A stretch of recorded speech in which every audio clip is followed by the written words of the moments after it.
kita juga nanti akan lihat apakah ada pelanggaran dalam hal money politics dalam pelaksanaan pilkada atau Nah, masa kampanye kali ini. betul, gaya atau strategi apa yang dipakai ke-6 pasangan ini ya, Itu yang Cagup dan menarik untuk kita Cawagup. cermati nanti. Iya. Dan untuk itu kita akan membahasnya lebih dalam dan lebih jauh lagi bersama para tamu yang sudah hadir di sini. Di sini Iya. sudah ada dari Panwaslu, Ketua Panwaslu DKI Jakarta. Mas Ramdansyah dan Betul. juga pemerhati marketing politik Iya. Mas Jovan Firmansyah. Kita panggil Mas biar kelihatan muda karena Iya, pagi hari. kita pemerataan umur hari ini. Iya.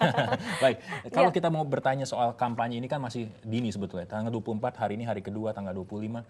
Apakah sudah ada indikasi pelanggaran dilakukan oleh para calon sampai saat Di hari ini? pertama kemarin Mas Ramdansyah. Kalau pelanggaran, saya ingat saya belum ada karena beberapa kawan-kawan media mencoba kemudian atau beberapa teman-teman menyatakan bahwa misalkan ya slogan berantakan kumuh dan miskin yang disingkat berkumis, oh itu black campaign. Saya pikir itu bukan, karena kami sudah melakukan mediasi antara pihak Hendarji maupun pihak Fokenara terkait dengan berantakan kumuh dan miskin. Itu terkait dengan program. Bagaimana misalkan Pak Hendarji menginginkan berantakan kumuh dan miskin ini tidak ada di Jakarta. Ini kan program, dan kemudian terkait dengan kampanye kan definisinya kegiatan pasangan calon untuk menyampaikan misi visi programnya kepada para pemilih. Nah, yang dilakukan adalah menyampaikan misi visi program. Ingin Jakarta tidak berantakan kumuh dan miskin itu program. Tetapi kalau sudah mengarah pada misalkan seseorang jangan berantakan, jangan berkumis lagi, kemudian berkumis di mimiknya diapain, dibikin-bikin baru indikasinya di sana ya. Ya, karena itu menghina seseorang, suku agama, ras dan antar golongan itu nggak boleh. Nah, Mas Jovan, apakah itu tadi ada kandidat yang mencoba mengangkat topik seperti itu termasuk strategi untuk kampanye nggak sih, Mas? Jadi memang kalau dalam kampanye sendiri dimungkinkan untuk negatif campaign, dalam artian selain negatif campaign ini bisa bersifat positif, tapi juga bisa digunakan sebagai peluru dari masing-masing kandidat. Dalam artian kalau Bang Hendarji itu mengatakan bahwa berkumis itu adalah salah satu programnya, di mana mungkin kubu dari Hendarji sendiri melihat selama ini Jakarta dianggap berantakan, kumuh dan miskin. Ini tema yang diangkat dan diusung oleh kubu Hendarji. Oke, Jadi itu counterpart untuk bisa di bagian dari kampanye dia juga ya. itu sah-sah saja ya, meskipun itu tergolong black campaign gitu. Oh enggak, itu makanya itu bukan black ya? campaign. Itu kan kalau program itu adalah bisa jadi negatif positif campaign, tapi bagi yang lainnya itu menjadi negatif campaign. Dan itu sah kalau memang positif, karena kalau pasangan A bilang itu positif tapi pasangan B bisa saja menganggap itu jadi negatif. Itu sah. Ya. Dan kalau kita sebenarnya udah lumrah, kita udah sering lihat ada yang namanya black campaign, ada kemudian negatif campaign juga. Tapi Mas Jovan kalau melihatnya sampai saat ini, dari 6 pasangan calon ini, adakah yang sudah melakukan terobosan selain tentunya memakai kostum tertentu untuk bisa dikenal oleh calon pemilihnya? Apalagi kira-kira terobosan yang mereka lakukan? Hingga sejauh ini memang dari masing-masing kandidat masih dalam kerangka besar pemahaman visi dan misinya, pemaparan visi dan misinya.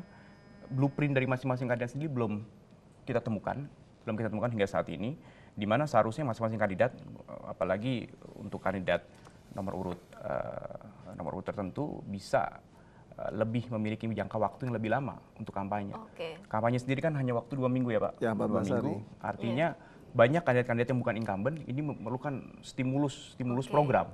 Jadi artinya ada ketidakmerataan masa kampanye, karena memang ada satu kandidat incumbent yang memang sudah memulai masa kampanye kalau bisa dibilang sudah lama ya, sementara yang lainnya ini adalah baru muncul di ranah publik Jakarta. Apakah maksudnya seperti itu, kandidat lain harus bekerja keras untuk berkampanye dalam rentan waktu yang sangat singkat ini, 13 hari? Betul, jadi memang kandidat incumbent selalu diuntungkan dengan program-program yang telah dilakukannya. Meskipun ada ketidakpuasan dari masyarakat, sebagian masyarakat juga dalam menilai kinerja seorang incumbent. Nah, pada titik inilah calon-calon lain yang akan berkompetisi untuk bersama incumbent memiliki kewajiban, memiliki blueprint yang jelas, apalagi Jakarta ini sebagai barometer. Kota di mana peta perpolitikan nasional itu menjadi ciri di 2014 nanti. Mas Jovan, ini menarik. Tadi Anda bilang incumbent itu diuntungkan meskipun dia mungkin track record kerjanya tidak terlalu bagus. Diuntungkan dari segi mana? Ya, jadi ada program-program serta fasilitas-fasilitas yang dimungkinkan dalam momentum ini. Sebagai contoh, secara kebetulan Pak ya, jadi mungkin masa kampanye sesuai dengan masa Pekan Raya Jakarta. Artinya ini bisa dimanfaatkan dengan baik oleh kandidat dari incumbent. Artinya banyak peluang-peluang dari incumbent yang dimungkinkan untuk melakukan kampanye-kampanye politik secara tidak langsung. Terselubung gitu ya? Tentunya dalam suatu marketing politik itu dibutuhkan pertama selain popularitas tentunya elektabilitas. Iya. Nah, popularitas sudah tentu sebagian besar warga Jakarta sekitar 95% mungkin saya yakin sudah mengenal Fauzi Bowo. Nah, bagaimana kandidat lain sendiri harus bisa mencapai popularitas tertentu yang agar dikenal dulu, kemudian meningkat menjadi elektabilitas. Inilah. Ya, ada 2 tahapan itu Ya, yang ada 2 tahapan yang harus dilalui. menjadi PR seperti penting itu. bagi 5 calon pasangan Iya, lainnya. betul. Nah, kalau Pak atau Mas Ramdan Syah, kalau kita lihat di sini menjelang pilkada, sudah ada berapa personal atau akan direncanakan berapa personal yang akan diturunkan untuk bisa mengawasi jalannya pilkada nanti ke depan? Sebelum ke infrastruktur, saya mau menyampaikan sedikit terkait dengan Baik, apa silakan. keuntungan dari pasangan incumbent. Incumbent itu sudah melekat pada dirinya sebagai pasangan calon sebenarnya. Tetapi kan kampanye ini hanya 14 hari. Artinya kalau teman-teman marketing politik melihat bahwa yang namanya petahana incumbent ini, dia melakukan iklan politik katakanlah terkait dengan APBD yang masih bukan iklan kampanye ya, itu kan nanti selalu muncul di TV dan kemudian melakukan kegiatan ketemu warga, itu sebenarnya udah sebuah marketing sebenarnya, itu salah satu strategi.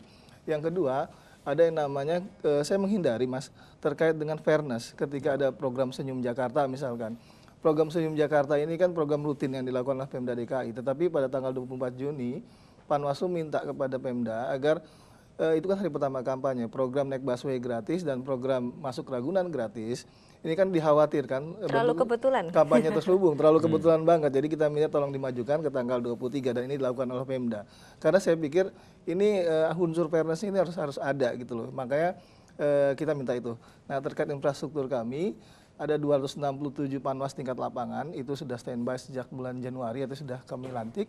Panwas cam kita ada 44 kecamatan kali 3, 132, panwas kota dan berikut staffnya total 600.